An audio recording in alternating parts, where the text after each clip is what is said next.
This is the book of 2 Corinthians 2, verse 11. Lest Satan should get an advantage of us, for we are not ignorant of his devices.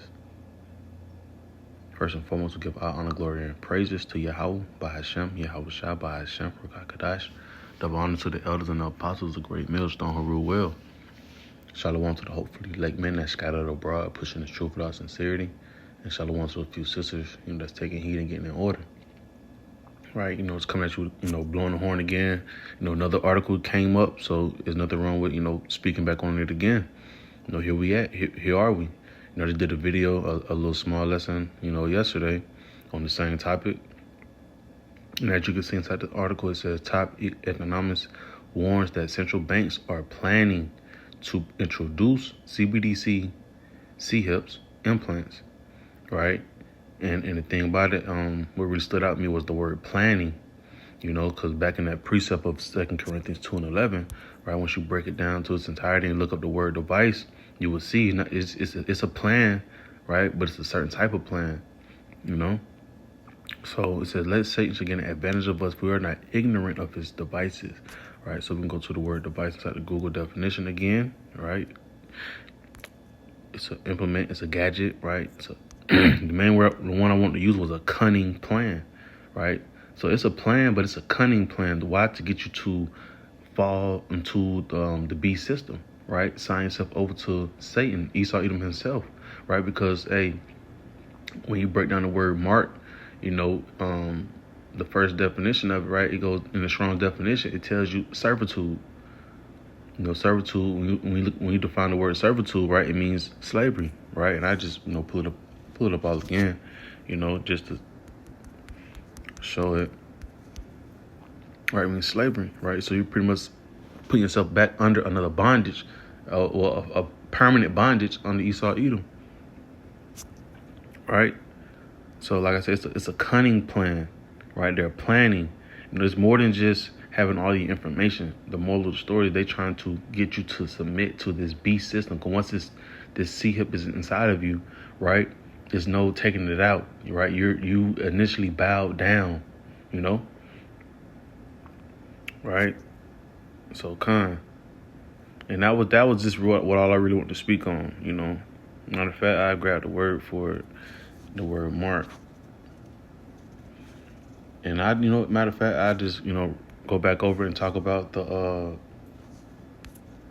last one, grapho. When you break down the charagma, the word mark, you got 3 different stages of it. Right? And as a reminder, do not take this, right? This vision is coming. Matter of fact, I'm going to grab that too, right?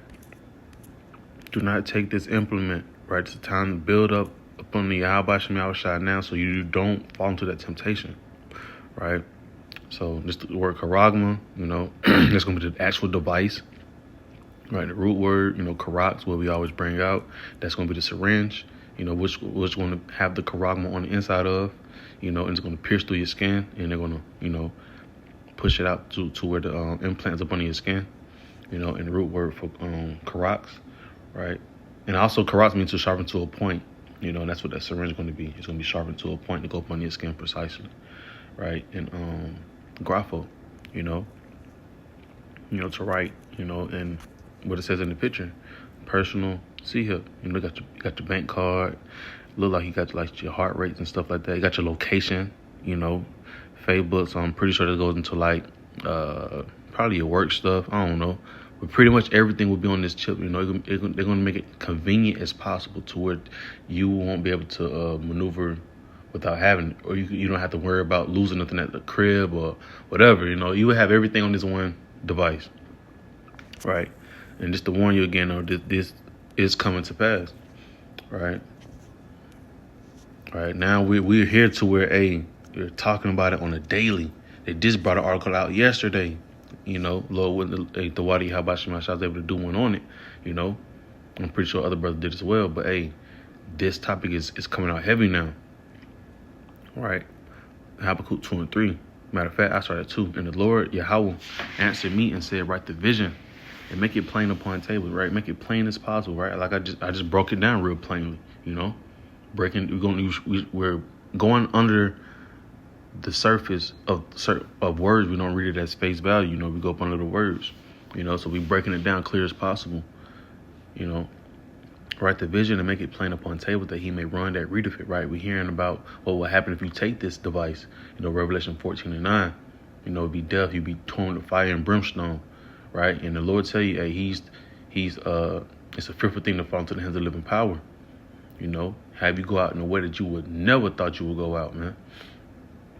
You know, so that makes us run. You know, run to Yahweh Shem Yahushua. You know, it will make you want to tighten up your shit, man, knowing that, hey, what he can do to you, right? And it also just makes sense as well, right? For the vision is yet for an appointed time, right? The prophecy. But at the end it shall speak and not lie, right? It's going to be made mandatory. It's going to play out. It's going to be in effect, you know, right? It's going to be the new way of moving around. It says, though it tarry, wait for it, because it will surely come. It will not tarry, right? This will come whether you prepare for it or not. You know, us men of the Lord, no few sincere sisters, we prepare for it mentally, you know, because it's going to happen, you know, but the Lord's still going to provide. So, but that was just it on that. I ain't want, you know, it wasn't no long video, but like I say, Lord willing, it's edifying and to the point, and just know a prophecy is rolling out, man. You know, so be on that watch and stay prepared mentally and spiritually. Right. Till next time, I say shalom.